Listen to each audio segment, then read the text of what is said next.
Como ven, el tema de hoy es neurociencia y psicoanálisis, y la fotografía que ven ahí es la habitación donde Freud psicoanalizaba a sus enfermos. Ese es el diván, y como ven encima hay un cuadro que vimos la última vez, que es el tratamiento. Bueno, ahí no se ve efectivamente, si pudiéramos acercar, pero no creo que se pueda, yo no sé cómo hacer. Espera un momento. Sí, se puede acercar. De todas maneras se ve muy turbio, porque está muy lejos, pero este cuadro lo vieron en la última vez. Es la Salpêtrière en París, que está Charcot presentando a una parálisis histérica. Esta señora que está aquí, si recuerdan, los que estuvieron el miércoles pasado. O sea que este cuadro, por lo visto, le gustaba mucho a Sigmund Freud, y por eso lo tenía en su despacho.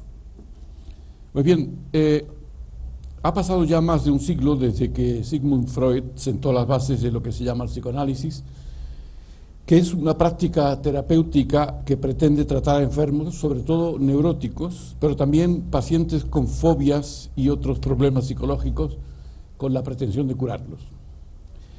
Las neurosis se suelen definir como trastornos mentales que dificultan el pensamiento racional, así como la relación social con otras personas. Después de que después del psicoanálisis de Freud, el psicoanálisis sufrió una serie de divisiones en varias escuelas. Por ejemplo, la del psicólogo, discípulo de Freud, del psicólogo suizo Carl Gustav Jung, la del médico austriaco Alfred Adler, la de la psicoanalista germano-estadounidense Karen Horney, la de la psicoanalista austriaca Melanie Klein, la del psiquiatra francés Jacques Lacan, y la de la propia hija de Freud, Anna Freud, que también creó una escuela diferente. Así que se ha calculado que existen hoy aproximadamente unas 100 diferentes escuelas de psicoanálisis, algunas de ellas luchando encarnizadamente unas con otras. Yo quiero advertir que no tengo la cualificación suficiente para juzgar la obra de Freud. Para eso ya ha habido especialistas como filósofos, neurocientíficos y psicólogos que han acometido esta tarea. Algunos de ellos vamos a conocerlos a lo largo de esta conferencia. Pero lo que sí podemos aquí es relatar algunos de los comentarios que estos especialistas han realizado sobre este tema. Y quiero decir que en la obra de cualquier autor suelen haber aciertos y equivocaciones, y que sería completamente injusto que nos fijemos solo en las equivocaciones para llegar a la conclusión de que toda la obra de cualquier autor, en este caso, por ejemplo, de Freud, sería desechable. Está ahora de moda rechazar toda la obra de Freud, sin tener en cuenta la perspicacia y los aciertos que tuvo, y a eso suele llamarse, los ingleses le llaman así, tirar al niño con el agua del baño, ¿no? To throw away the bathwater with the baby. Es sin duda una gran equivocación, como podrán imaginar. De todas maneras, en cualquier caso, tendríamos que alabar al menos la valentía de haber creado todo un sistema, por muy especulativo que sea, del funcionamiento de la mente humana. Como probablemente sepan, Freud comenzó como neurólogo o como neurofisiólogo en Alemania, con Ernst Brücke, que era un muy conocido fisiólogo alemán, y estuvo trabajando en diversos temas neurofisiológicos con un pez muy antiguo, Petromyzon. Luego también trabajó con la lamprea, trabajó con la cocaína, a la que luego después fue adicto, etc. Es decir, pero pronto Freud se inclina por la psicología, sobre todo por las funciones mentales, no tanto por la psicología en sentido clásico, sino por las funciones de la mente. Y la razón de este cambio se explica por el pobre desarrollo de la neurofisiología de su época, y sobre todo porque su interés era mayor por el funcionamiento de la psique humana que por los temas propiamente neurológicos o neurofisiológicos. Como he dicho, el último intento, aparte de los estudios de los ganglios espinales de la lamprea, etc., fue una obra que tituló Proyecto de una psicología para neurólogos, que publicó, que se terminó en 1895. En este proyecto, siento que la portada es el único libro que he encontrado en la portada, porque ya este libro no se vende, y esta es la única portada que he encontrado. Aquí intenta Freud conciliar la psicología con la neurología de su época, aunque era consciente de que faltaban muchos datos empíricos para conseguir ese propósito. Y este proyecto está considerado como una obra rudimentaria y controvertida. Rudimentaria porque en ella se encuentran los gérmenes de casi todas las ideas psicológicas que luego va a desarrollar en otras obras. Y controvertida porque se dio cuenta de que era inadecuada y por eso se resistió a su publicación. Es más, este proyecto se publica en 1950, es decir, 11 años después de su muerte. Al principio, por este proyecto, Freud muestra un gran entusiasmo, pero como digo, todo termina en frustración y quiso destruir incluso el manuscrito. Le envió unas hojas a su amigo, unas 100 hojas a su amigo, el otorrinolaringólogo de Berlín, Wilhelm Fliess, y que es este señor que van a ver enseguida. Junto con él a la izquierda está Freud y a la derecha está Wilhelm Fliess, y esta es la razón por la que el proyecto se publica en 1950, porque Fliess lo salva. Según él, hubiera quedado desconocido. De todas maneras, el proyecto se anticipa a una teoría que hoy día es importante, que se llama, para la memoria, que se llama la potenciación a largo plazo. ¿Qué es eso de la potenciación a largo plazo? La potenciación a largo plazo es una intensificación duradera en la transmisión de señales entre dos células nerviosas, entre dos neuronas, como resultado de la estimulación sincrónica de ambas. Así que se establece una conexión entre ambas, se potencia, y esta potenciación puede ser varios minutos, incluso horas, es decir, potenciación, por eso se llama a largo plazo, y que es un fenómeno que está en la base no solo de la plasticidad sináptica, es decir, las modificaciones que se pueden hacer entre las células nerviosas, y por tanto también en la base del aprendizaje y la memoria. Pues bien, esta potenciación a largo plazo ya se detectó como, muy tarde en el hipocampo, que es una estructura que está en relación con la memoria, en la profundidad del lóbulo temporal, en 1966.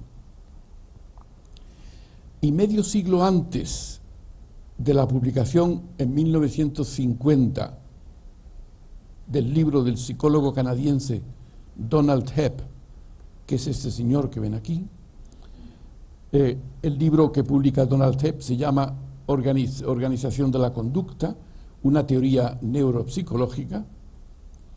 Freud, o sea que medio siglo antes de este libro, Freud, en el proyecto, en el libro que vimos antes, ya había avanzado la posibilidad de que la memoria estuviese representada por alteraciones a largo plazo de la transmisión sináptica, es decir, de la transmisión entre las células nerviosas. Así que se adelantó a esta idea. Hay que tener también en cuenta que la obra de Ramón y Cajal, con su teoría de la neurona y sus dos principios, uno, el de la polarización dinámica, que afirma que el mensaje en cada neurona sigue una determinada dirección, desde las dendritas, el soma y luego por el axón, hasta la próxima célula. Esa es la teoría de la polarización dinámica que planteó Cajal. Y otro principio fue el de la especificidad de las conexiones, que afirmaba que las neuronas no contactan con otras al azar, sino que siguen objetivos especializados y muy precisos. Y esto se publicó en 1892, solo pocos años antes del proyecto, y que probablemente Freud ya conocía. Pues bien, todo el edificio teórico que levanta Freud con este proyecto, y se puede denominar metapsicología, tenía como objeto entender el funcionamiento de la mente, especialmente las fuerzas que entran en conflicto y generan los trastornos psíquicos que se llaman neurosis. No tenemos tiempo aquí para entrar en todos los detalles del proyecto, en el que se encuentran, como he dicho antes, ideas que luego Freud va a desarrollar en muchas de sus obras. Pero no quiero dejar de mencionar una crítica que le hace John Alan Hobson, un americano, psiquiatra e investigador estadounidense, conocido por ser especialista en la investigación del sueño. Pues bien, en el proyecto de una neurología para psicólogo, suponía que el sistema nervioso era incapaz de perder, descartar o eliminar información, que era una especie de receptáculo pasivo de la información y de la energía, que no podía librarse de ella o eliminarla a no ser por el sistema motor, es decir, por la acción. Hoy se sabe que ninguna de estas ideas es correcta. El sistema nervioso produce su propia energía, crea su propia información y además es capaz de eliminarla, tanto la energía como la información. Sin embargo, estas ideas fueron muy importantes para lo que se considera la obra cumbre de Freud, bueno, por algunos autores, evidentemente, como es la interpretación de los sueños, que se publicó en 1900. Y una obra determinada por tres conceptos, como dice Hobson. Hobson analiza también esta obra. El primer concepto es el de la fuente de energía. Toda la energía dentro del sistema nervioso proviene del exterior. Es decir, un concepto muy similar al que entonces había en neurofisiología, es decir, el concepto de reflejo, en el que el sistema nervioso es pasivo. Si recuerdan la primera conferencia, los que asistieron a la primera conferencia, esto de que la percepción es pasiva, ya lo descartamos totalmente. Hoy día sabemos que el cerebro es activo cuando percibe. Así que este concepto es erróneo. Pero Freud lo sostiene a pesar de que Wilhelm Fliess, el amigo suyo de Berlín, relacionaba muchos fenómenos psíquicos con los ritmos biológicos. El segundo concepto es el del flujo de la energía. Me refiero ahora dentro del proyecto. Que una vez entrada la energía en el sistema nervioso, como decía Freud, la única forma de librarse de ella era mediante la descarga motora. No existía en el sistema nervioso ningún mecanismo para poder cancelar esa energía. Y aquí Freud se equivocó también porque no tuvo en cuenta el concepto que entonces era emergente de la inhibición. No lo conocía. El tercer concepto es el de la transmisión de la energía. La energía que se recibe de fuera no se modifica ni en cualidad ni en cantidad. No existe una transducción de esa energía en los órganos de los sentidos. Por tanto, el sistema es vulnerable y depende completamente de la energía y de la información exteriores. Si recuerdan, en una de las charlas hemos hablado de las predisposiciones genéticas, es decir, que no es cierto que dependamos exclusivamente de la realidad exterior, sino que tenemos ya predisposiciones genéticas con las cuales ordenamos la información que nos llega de los órganos de los sentidos. Así que estas ideas de Freud terminan o cristalizan en el concepto del inconsciente dinámicamente reprimido y se reflejan en la teoría de los sueños como la tendencia del inconsciente a surgir durante el sueño cuando las fuerzas represoras del ego, del yo, se relajan. Bueno, este concepto es exacto. El sistema límbico, el cerebro emocional, está vivo durante el sueño y, por supuesto, es el que se manifiesta en los ensueños. Pues bien, Alan Hobson, ese americano que hemos visto antes, yo no sé si acertadamente, argumenta que Freud quería esconder el proyecto para que la nueva visión que se refleja en el Tratado sobre los Sueños fuera puramente psicológica e independientemente de la neurobiología. Yo no estoy de acuerdo con esta opinión y luego diré por qué. Porque él decía, Hobson decía, que de esta manera Freud la defendía de cualquier ataque futuro que resultase de los nuevos descubrimientos del campo de la neurociencia. Al ponerla dependiendo exclusivamente de la psicología, pues la defendía de los posibles avances de la neurociencia.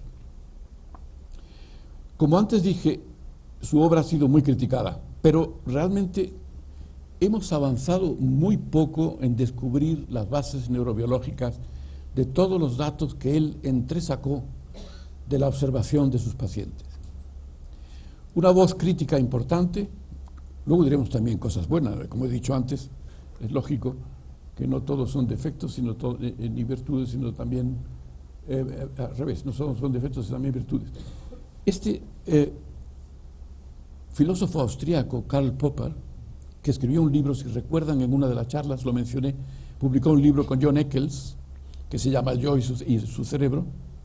Pues este señor hace una crítica también muy dura de las hipótesis de Freud, porque dicen que no son científicas.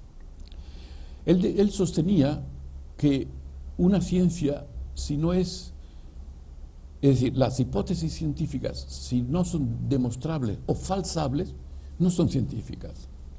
De manera, por ejemplo, que entidades metafísicas como el alma, Dios, etcétera, no se pueden ni demostrar ni falsear, y por tanto no son hipótesis científicas, y por eso la ciencia no entra en ellas. Pues él decía del psicoanálisis lo mismo: no son demostrables ni falsables, y por tanto la obra de Freud no podía considerarse científica, y la consideraba por tanto una pseudociencia. Y es de la misma opinión que este señor, que es Karl Popper, lo era también el filósofo alemán Karl Jaspers, y también un epistemólogo estadounidense que se llamaba Adolf Grünbaum.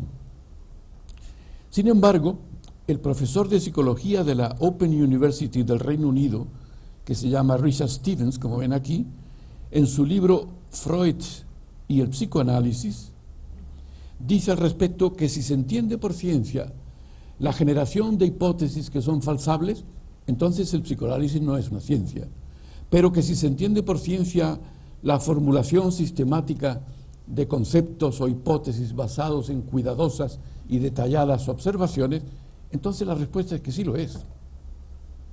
Así que, como ven, hay opiniones distintas al respecto. Quizás uno de los detractores más famosos de la obra de Freud ha sido un psicólogo inglés de origen alemán que se llamaba Hans Eysenck, que le reprocha la ausencia completa de actitud científica, entre muchas otras cosas.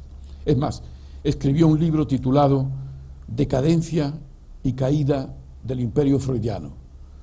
Bueno, parafraseando naturalmente al célebre escritor Gibson, ¿no?, sobre el imperio romano. Así que decadencia y caída del imperio romano, del imperio freudiano.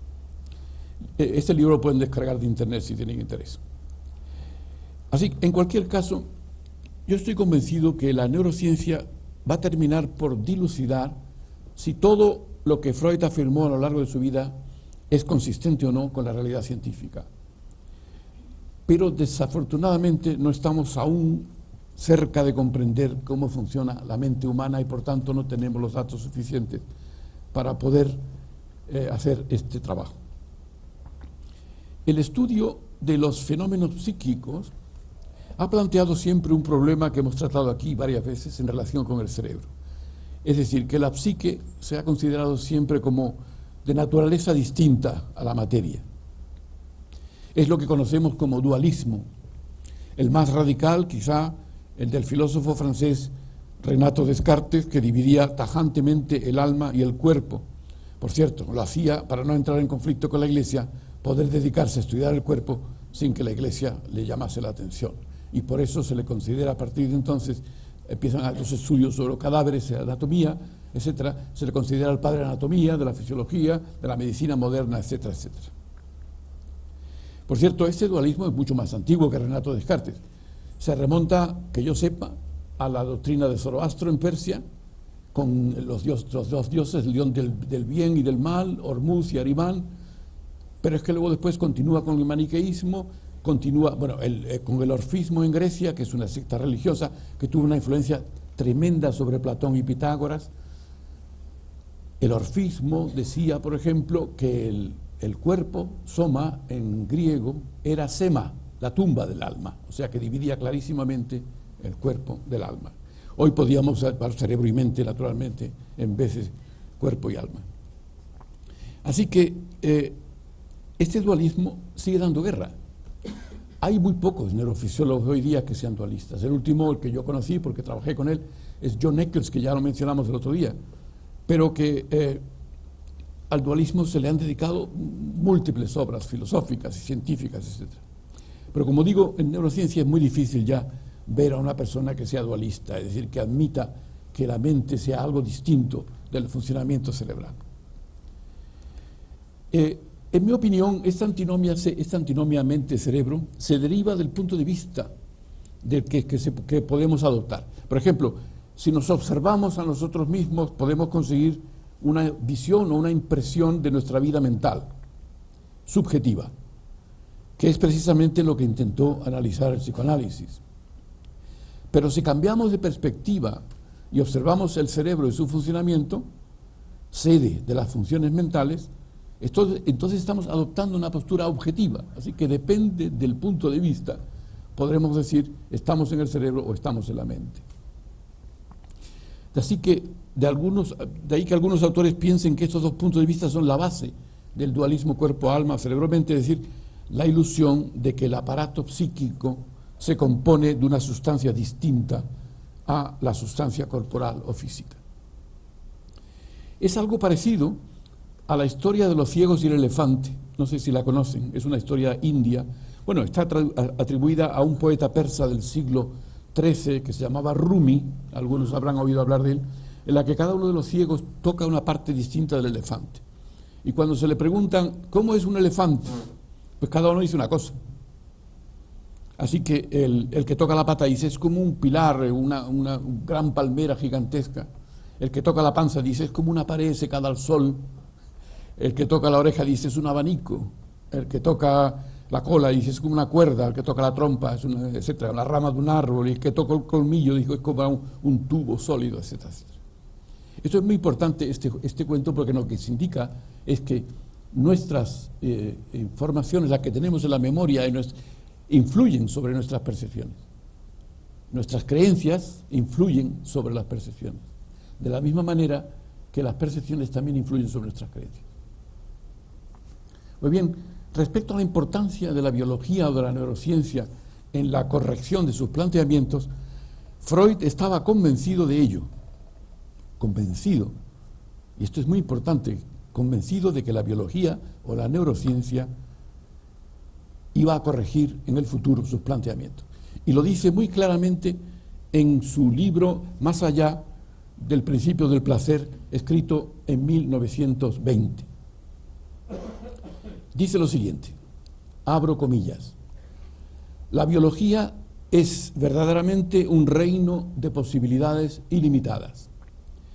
Tenemos que esperar de ellas los esclarecimientos más sorprendentes y no podemos columbrar las respuestas que decenios más adelante dará a los interrogantes que le planteamos. Quizá las dé tales que derrumben todo nuestro artificial edificio de hipótesis. Este es Freud. Luego Freud no era ningún fanático. Admite clarísimamente en esta frase que en el futuro es muy posible que la biología corrija o afirme o deseche sus planteamientos. Es decir, esta es una postura científica 100%. Como dije en otra ocasión, el escepticismo es un pilar de la ciencia. Y estas frases parecen una premonición. Y ahora vamos a entrar a examinar hasta qué punto esto se ha podido confirmar o no, o estamos aún lejos de hacerlo. En un discurso, cuando yo entré en la Real Academia Nacional de Medicina en 1993, parece que fue ayer, un discurso titulado Nuevas perspectivas en el estudio de las funciones mentales, yo aludía al avance que se había experimentado en ese estudio y ponía como ejemplo la llamada neurosis compulsiva o el trastorno o síndrome obsesivo compulsivo. Y voy a hacer aquí un breve resumen de lo dicho en esa ocasión porque viene al cuento. Si quieren consultar el texto completo, lo encuentran en internet, no hay más que abrir la página de la Real Academia Nacional de Medicina, teclear en académicos de número, mi nombre, y encuentran el discurso de toma de posición. Pues bien, el trastorno obsesivo compulsivo en el Manual de Diagnóstico Estadístico norteamericano se define de la manera siguiente.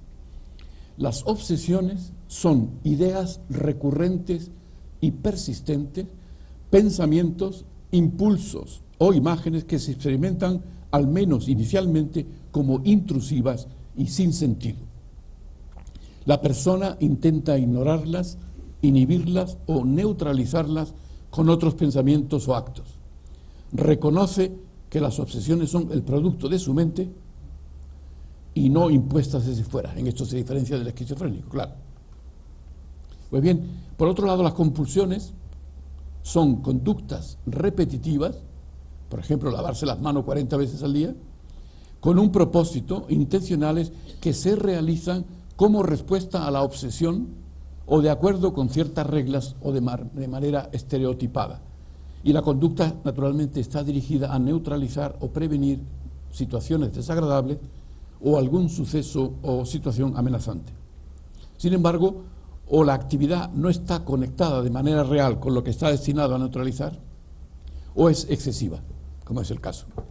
Así que la persona reconoce que su conducta es excesiva e irracional. Pues bien, para hacer un breve repaso de cómo se ha concebido esta enfermedad, yo lo ponía como ejemplo en el discurso de apertura que estaba mencionando, yo me remonté a una descripción del siglo XV.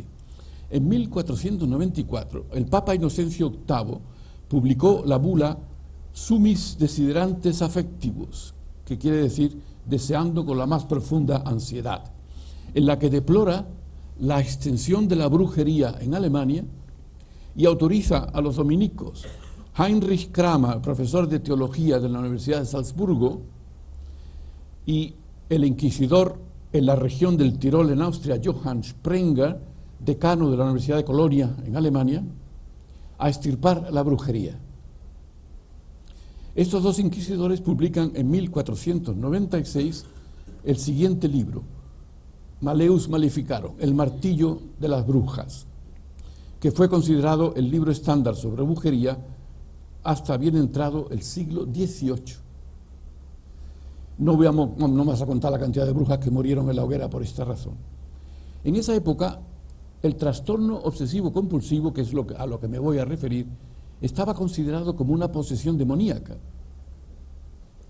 Pero ya en el siglo XIX ya no se hablaba de seres sobrenaturales, ni demonios, ni dioses que manejan al individuo, sino de pensamientos, sensaciones, impulsos, ansiedad, amenazas, etcétera, etcétera. Es decir, ni una palabra de demonios, de brujas, ni de posesiones. La demonología en el siglo XIX se sustituye por la psicología. Y en el siglo XX, concretamente en 1903, se publicó la obra del psicólogo francés Pierre Janet, que es este señor, y la obra se titula Obsesiones y psicastenia, en la que el trastorno fundamental de estos enfermos obsesivos compulsivos era para el autor, para Pierre Janet, una disminución patológica de la energía mental que resultaba en una desintegración de la organización normal de las funciones mentales. Pues bien, Sigmund Freud, así que ven cómo ha ido progresando los conocimientos desde la primera tratamiento o hipótesis de la posesión demoníaca hasta hoy. Pues bien, Sigmund Freud, bueno, no tengo ni que decir que hoy día los trastornos obsesivos compulsivos se tratan con inhibidores de la recaptación de serotonina, es decir, toman el Prozac o cualquiera otra de las o cualquiera de las drogas que inhiben la recaptación de serotonina, aumenta la serotonina en el cerebro como consecuencia y los síntomas se mejoran. Pues bien, Sigmund Freud, aprovechando las posibilidades que le ofrecían tanto el inconsciente como los conflictos psicológicos, aportó una teoría de los síntomas de esta enfermedad, haciendo referencia a raíces psicogenéticas en las primeras fases de la infancia y a factores psicodinámicos importantes para la producción de los síntomas, factores que para él eran de origen sexual. Para Freud, tanto la histeria como las obsesiones tenían algo en común: la aparición de representaciones o ideas intolerables para el sujeto. Pues en este texto, en la conferencia a la que me refería antes, decía yo que no me correspondía juzgar si las explicaciones de Freud eran correctas o no. Y me preguntaba por qué las pulsiones obsesivas y las compulsiones que tratan de aliviar la angustia de estos pacientes eran más fuertes que aquellos síntomas parecidos que todos hemos podido constatar en nosotros mismos, sobre todo en la niñez, en algún momento de nuestro desarrollo. ¿Quién no ha contado losas en el suelo, etcétera, de manera compulsiva cuando era pequeño? O quién no conoce el escrúpulo, el remordimiento, la duda, la sensación de culpabilidad, etcétera, etcétera. ¿Quién no se ha sorprendido, como he dicho antes, de la adolescencia o incluso la edad adulta, realizando conductas que se asemejan mucho a los rituales compulsivos de los enfermos? Así que cualquier situación patológica tiene que partir de la exacerbación de una situación normal, a no ser que volvamos al pensamiento mágico religioso de la posesión demoníaca. Pues bien, en referencia a la frase de Freud, citada antes sobre la posibilidad de que nuevos descubrimientos neurobiológicos den al traste con sus hipótesis, este ha sido el caso por lo que respecta al trastorno obsesivo compulsivo. Por lo visto, no existe un solo caso en la literatura psiquiátrica moderna sobre la eficacia de la psicoterapia dinámica o psicoanalítica en el trastorno obsesivo compulsivo. Hoy sabemos que en este trastorno, como hemos dicho antes, está implicado el sistema serotoninérgico. La serotonina es un neurotransmisor cerebral que utiliza muchas neuronas para comunicarse entre sí. En el 50% de los casos, los inhibidores, como he dicho antes, de la recaptación de serotonina, estos inhibidores lo que hacen es que como la serotonina se verte al final de una célula en la hendidura sináptica, es decir, el contacto entre dos neuronas, luego esta serotonina vuelve a recaptarse por las terminales. Pero si impedimos que se recapte, pues continúan actuando. Y de esta manera podemos tener éxito en el tratamiento de estos enfermos. Además, si administramos antagonistas de los receptores de serotonina, entonces los síntomas empeoran, lo cual está clarísimo que es la serotonina la responsable. Aparte de ello, hoy sabemos perfectamente que los ganglios basales, que son unos núcleos que están en el centro del cerebro y que tienen que ver con la motricidad, con los movimientos, y la corteza frontal, son estructuras cruciales en la patogénesis del trastorno obsesivo compulsivo.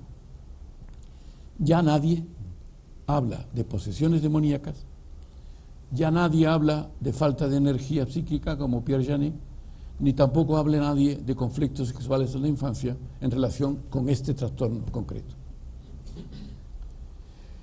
Así que la falta de una interpretación global del funcionamiento de nuestra mente ha hecho que algunos neurocientíficos intenten averiguar si las hipótesis freudianas pueden ser confirmadas o rechazadas por la neurociencia moderna.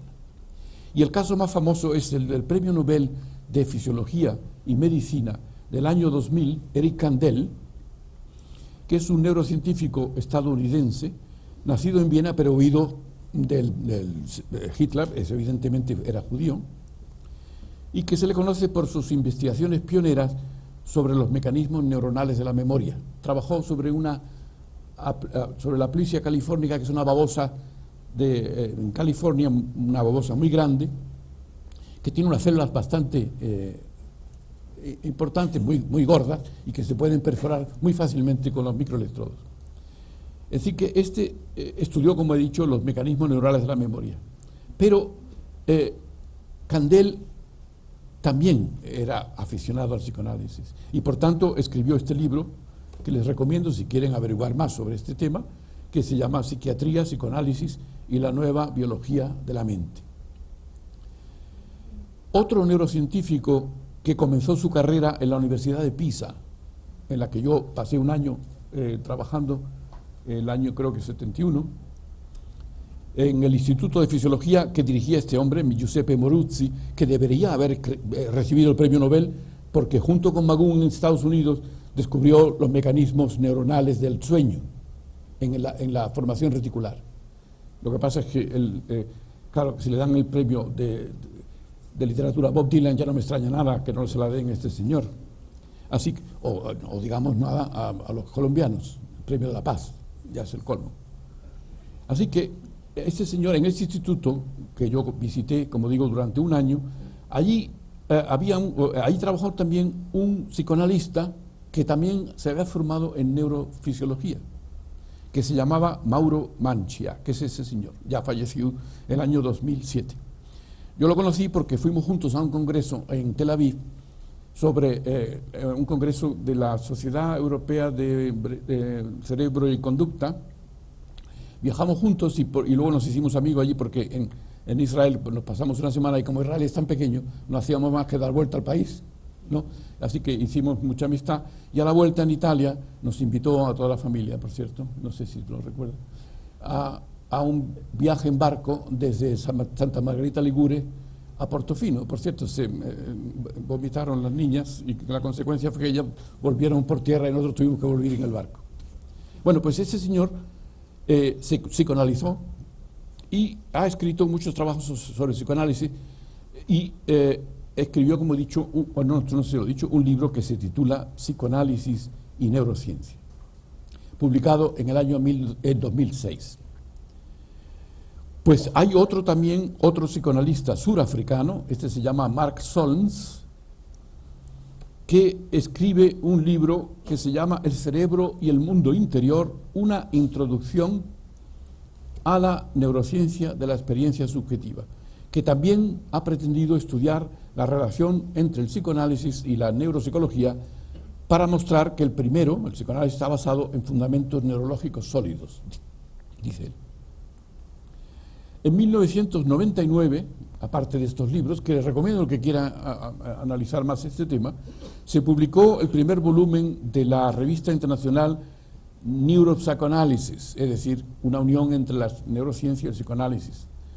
En esta revista, desde el año 1999, publican tanto psicoanalistas como neurocientíficos sus estudios sobre emociones, afectos, memorias, sueños, conflictos, traumas, etc.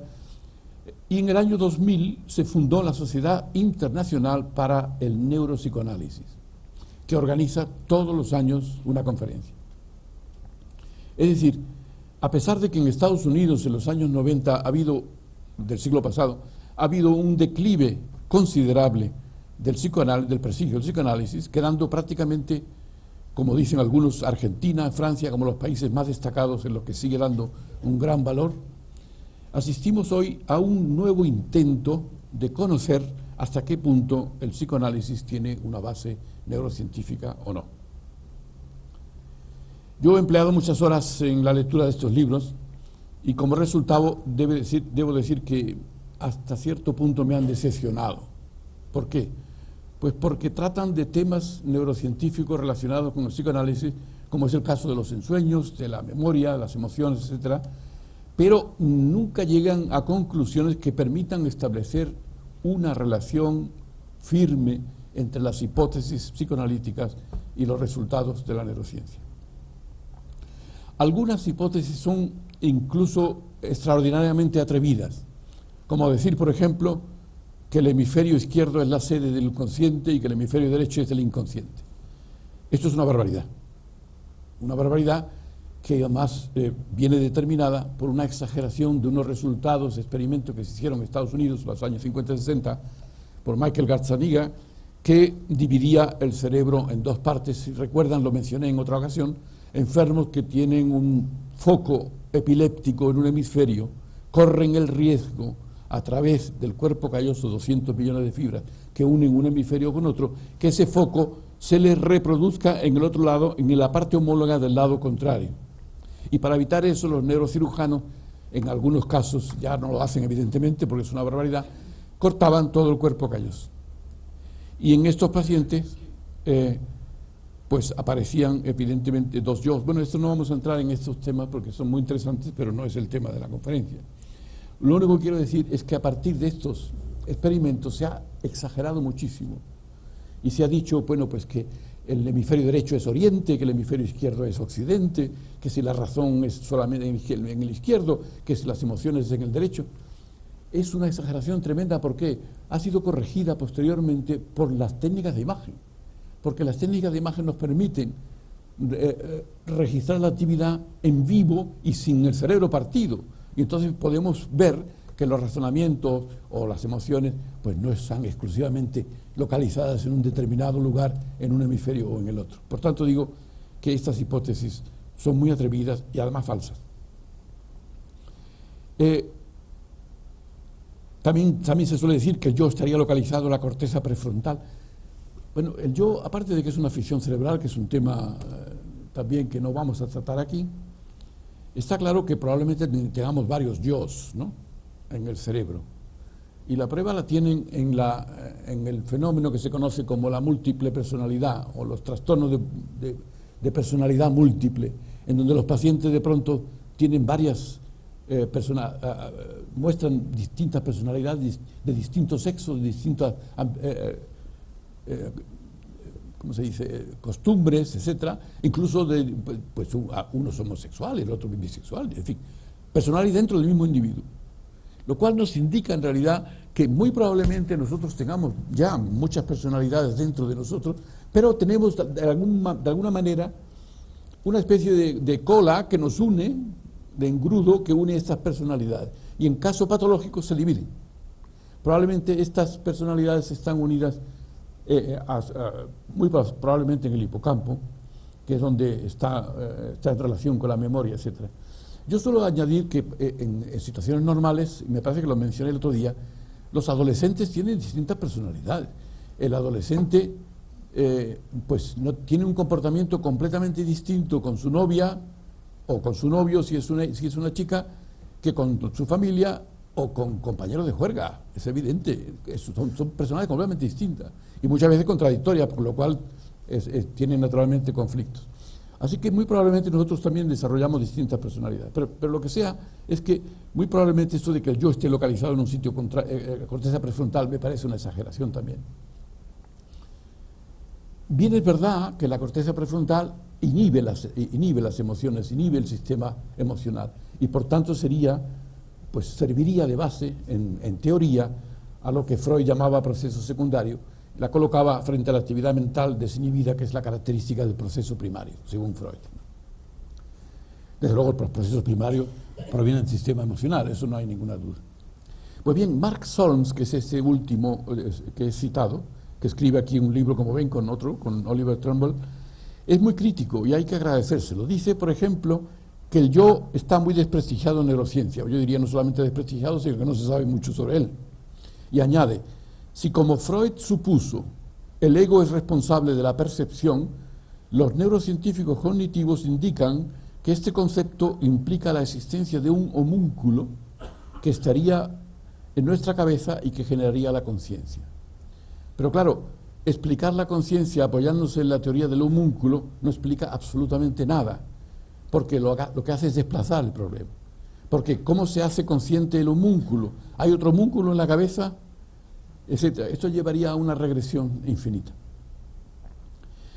Pues bien, respecto a la conciencia, otro autor muy conocido, Antonio Damasio, que es de origen portugués, que está en Estados Unidos, dice, en mi opinión, cito textualmente, podemos decir que las intuiciones de Freud sobre la índole de la conciencia son compatibles con los enfoques más desarrollados de la neurociencia contemporánea. Así que esta es una persona muy prestigiosa en Estados Unidos que está a favor de algunas de las intuiciones de Freud, como ven.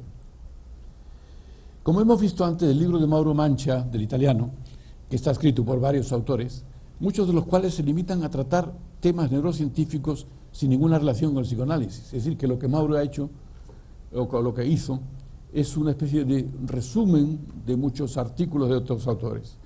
Pero el artículo más interesado en la relación entre psicoanálisis y neurociencia es el propio Mauro Mancia, que se queja de que todo el siglo XX se ha caracterizado por la sordera y falta de interés entre los representantes de ambas disciplinas. Esto es muy importante, esta frase, porque además es cierta.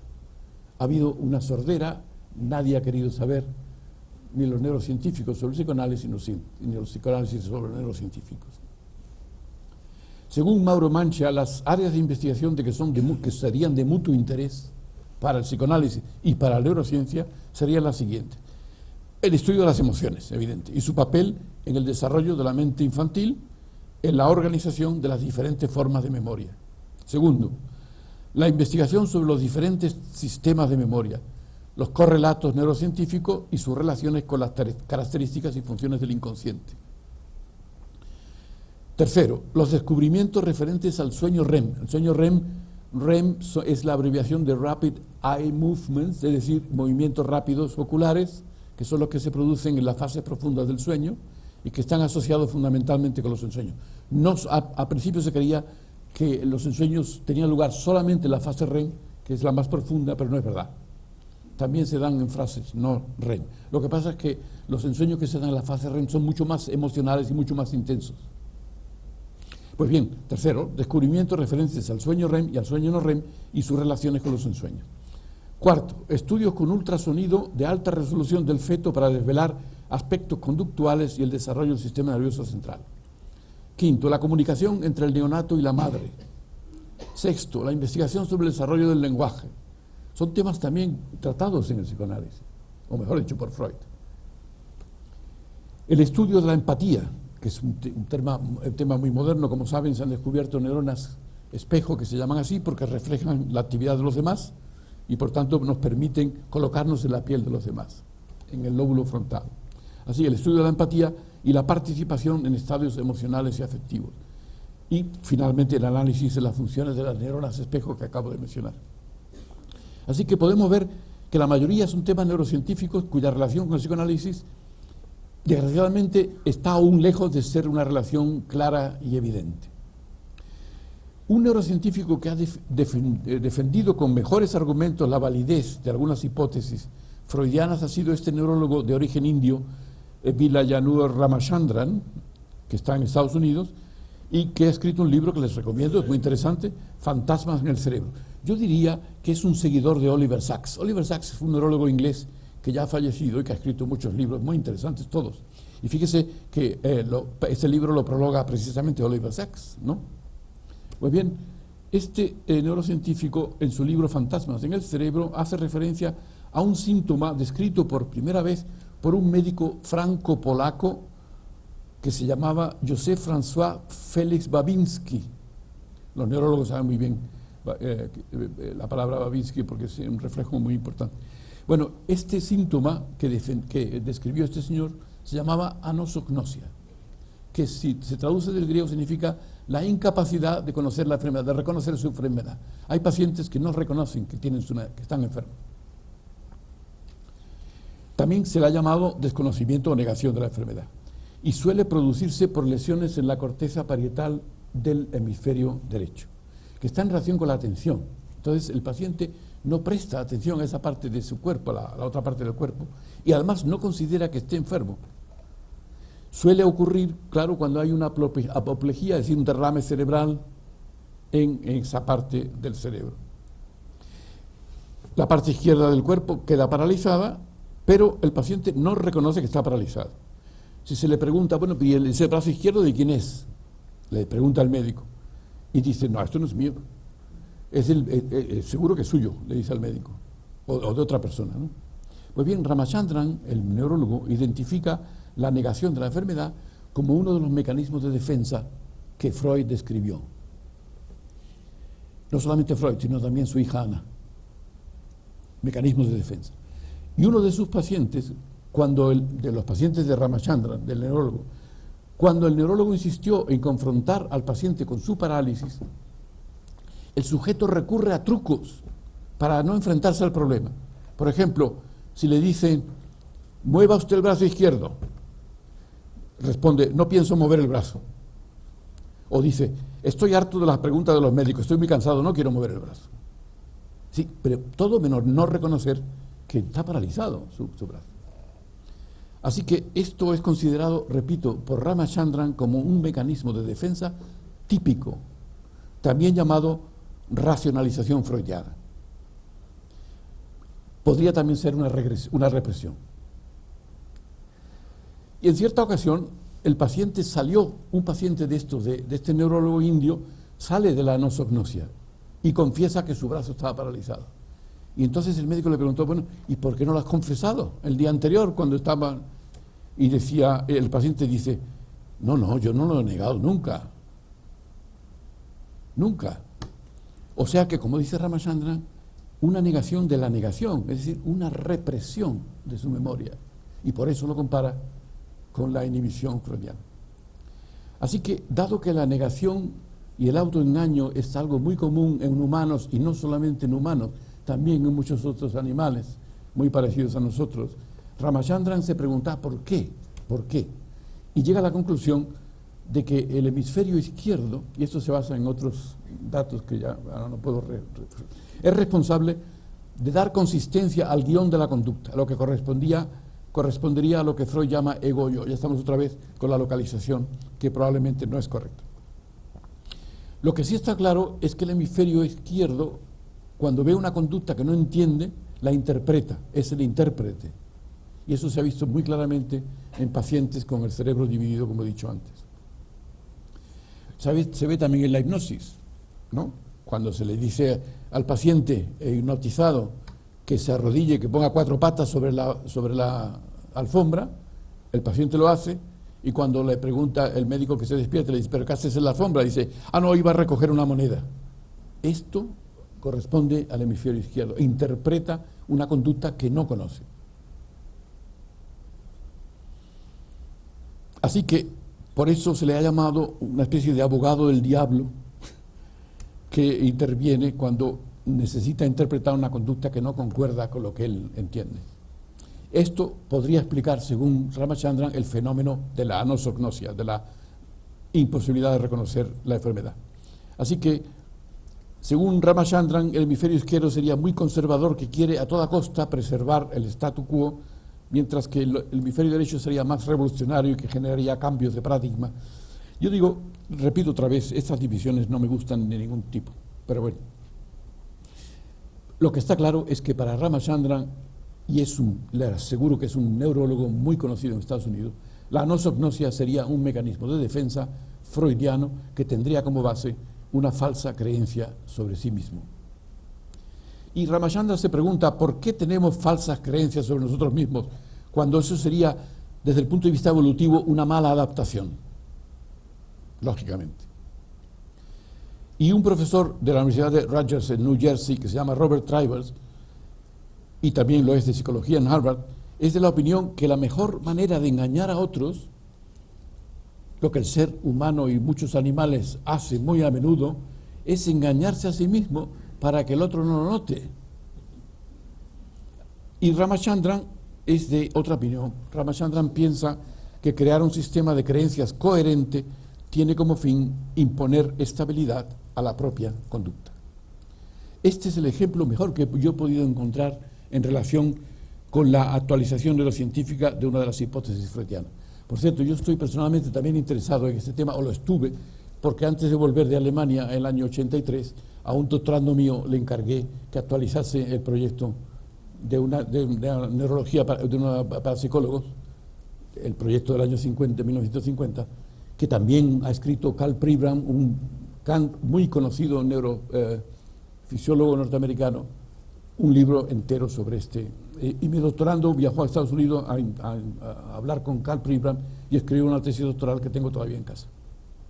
Muy bien, si tenemos que resumir lo dicho anteriormente, podemos afirmar siempre, teniendo en cuenta mis limitaciones, porque no soy ningún especialista, que estamos aún lejos de satisfacer las suposiciones que Freud expresó en Más allá del principio del placer, aquella frase célebre de que la biología daría al traste con el tiempo, etcétera, etcétera, si recuerdan, o que derrumbaría el edificio artificial de hipótesis.